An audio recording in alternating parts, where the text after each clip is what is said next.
Big TV భక్తి సమాచారం WhatsApp ఛానల్లో జాయిన్ అవ్వండి. అన్ని విశేషాలు ఎప్పటికప్పుడు తెలుసుకోండి. బిగ్ టీవీ ప్రేక్షకులకు నమస్కారం.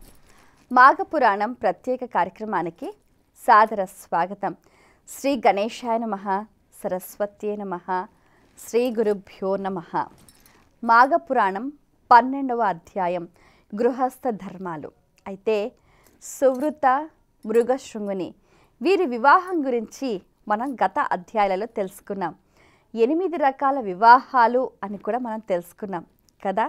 బ్రహ్మము, దైవము, ఆర్షము, ప్రాజాపత్యము, అసురము, గాంధర్వము, రాక్షసము, పైశాచికము కదా.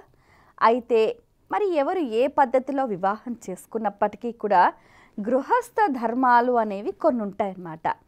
అవి ఎలా పాటించాలి, ఏ విధంగా పాటించాలి, మరి గృహస్థ ధర్మాలు పాటిస్తే ఏంటి, పాటించకపోతే ఏమిటి, అసలు ఒక పెళ్ళైన తర్వాత ఒక గృహస్థు అనేది ఏం చెయ్యాలి అన్నది మనం తెలుసుకోవాలన్నమాట. ధర్మం ఏంటి. ఇప్పుడు చాలామంది కూడా పెళ్ళో అంటారు.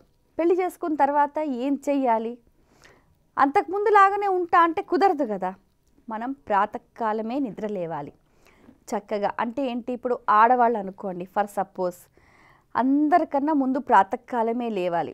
ఎందుకు లేవాలి అని అంటే ఆమె తగిన శక్తి సంపన్నురాలు అవుతేనే తన కుటుంబాన్ని అంతటినీ కూడా సవ్యంగా ఏకతాటిపై తీసుకువెళ్ళగల శక్తి ఆమెకు లభిస్తుంది. కాబట్టి బ్రాహ్మీ ముహూర్తంలో లేచి ఆమె కాలకృత్యాలు తీర్చుకొని తగిన శక్తి సంపన్నురాలు అవుతే మిగిలిన కార్యాలన్నీ కూడా సాఫీగా అలా జరిగిపోతూ ఉంటాయన్నమాట. ఇంట్లో వాళ్ళందరికీ కావాల్సినవన్నీ సమకూర్చాలి. తల్లిదండ్రులను, అత్తమామలను గౌరవంగా చూసుకోవాలి. భర్తను ప్రేమించాలి. వీళ్ళందరి ముందర బయట వ్యక్తులను మనం ఎక్కువగా పొగడకూడదన్నమాట. తర్వాత బయటికి వెళ్ళేటప్పుడు మనం చక్కగా అలంకరించుకొని వెళ్తే పక్కన భర్త ఉండాలన్నమాట. అలాగే కొన్ని చెప్తూ ఉంటారు. ఇవి ఆ కాలానికి తగ్గట్టుగా ఉన్నప్పటికీ కూడా ఒక విషయాన్ని తెలుసుకోవటంలో తప్పులేదు.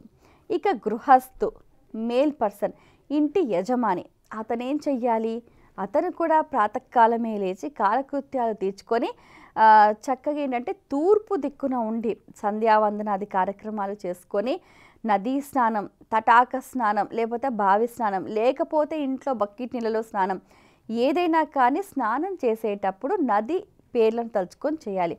గంగే చమునే చేవ గోదావరి సరస్వతి నర్మదే సింధు కావేరి జలస్మిన్ సన్నిధిం కురుం అంటూ కూడా ఆ నదుల పేర్లను తలుచుకుంటూ స్నానం చేయాలి. ఇక స్త్రీల విషయానికి వచ్చేసరికి ఎంతో చక్కగా పాతివ్రతల పేర్లను తలుచుకుంటూ స్నానం చేయాలి. అహల్య, ద్రౌపది, సీత, తార, మండోదరి.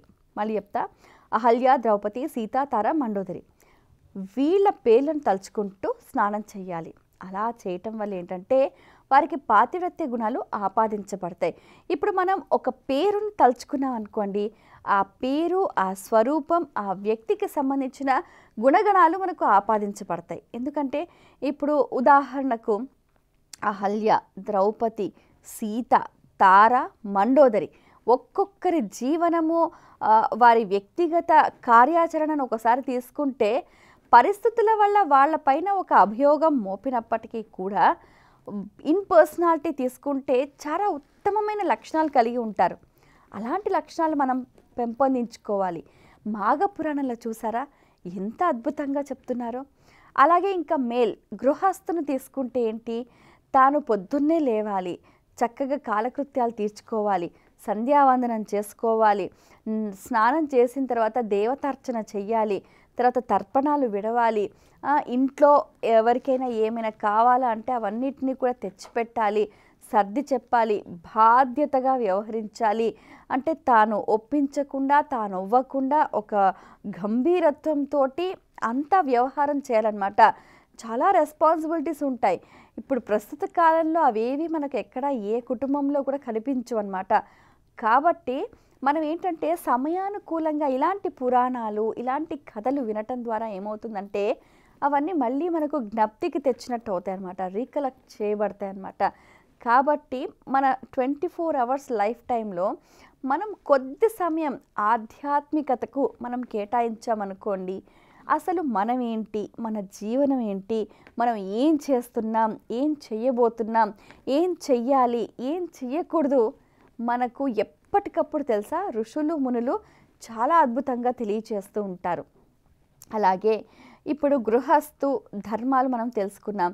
ఇంకా ఏంటి, బ్రాహ్మణులు అయితే వాళ్ళు భోజనం చేయటం అనేది చాలా ముఖ్యంగా భావిస్తూ ఉంటారు. ఎందుకు అనంటే ఏదైతే తింటామో అదే మనం కదా, అందుకనే ఆ భోజనాన్ని చాలా శుచిగా చాలా మర్యాదగా చాలా అద్భుతంగా వాళ్ళు భుజిస్తూ ఉంటారు.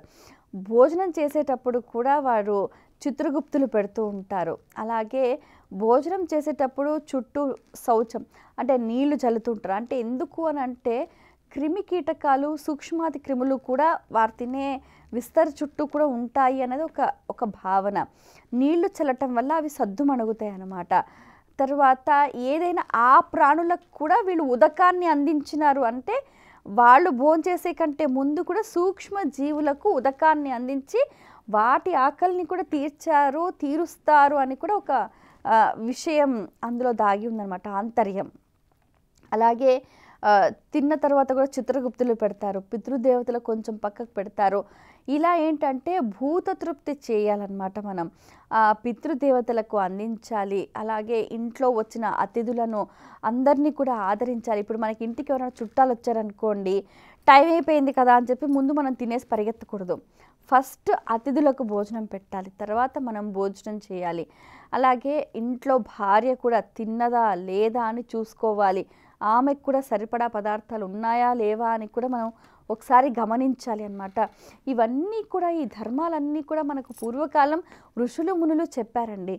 అయితే ఏంటి అని అంటే ఒక గృహస్థు తన ధర్మాన్ని ఏంటంటే ముఖ్యంగా 5 రకాల ధర్మాలు ఉంటాయండి. ఏంటంటే ఒక కుటుంబానికి సంబంధించి కుటుంబ బాధ్యతలు అందరినీ మనం చక్కగా చూసుకోవాలి, వారికి కావాల్సినవి సమకూర్చాలి, ఇది బాధ్యత. మనం ఎంత సంపాదిస్తామో సంపాదించిన దాంట్లో కొంచెం మన కుటుంబానికి, కొంచెం సమాజానికి, కొంచెం వ్యక్తికి, కొన్ని ధార్మిక కార్యక్రమాలకి ఇలా 4 భాగాలుగా చేసి దాన్ని మనం సద్వినియోగం చేసుకోవాలన్నమాట. అలాగే అతిథులను, స్నేహితులను, చుట్టాలను అందరినీ ఎలా చూసుకోవాలి, మనం ఇంట్లో వాళ్ళని ఎలా చూడాలి, బయట వాళ్ళని ఎలా చూడాలి, ఎలా తినాలి, ఎలా తిరగాలి, ఇవన్నీ కూడా ధర్మాలు చాలా అద్భుతంగా తెలియచేశారు. ఇలాంటి గృహస్థ ధర్మాలని కూడా ఈ అధ్యాయంలో చెప్పారు. మరి ఈ విషయాలన్నింటినీ కూడా సూత పౌరాణికుడు శౌనకాది మహామునులందరికీ కూడా తెలియచేశారు. ఇదే విషయాన్ని వశిష్ఠుడు దిలీప మహారాజుకు తెలియజేశాడు. ఇదే విషయ సంగ్రహాన్ని ఈ పురాణం ద్వారా, ఈ అధ్యయనం ద్వారా మనందరం కూడా తెలుసుకునే ప్రయత్నం చేస్తున్నాం. ఇది ఇందులోని ఆంతర్యం. స్వస్తి. For more videos like this, subscribe Big TV channel.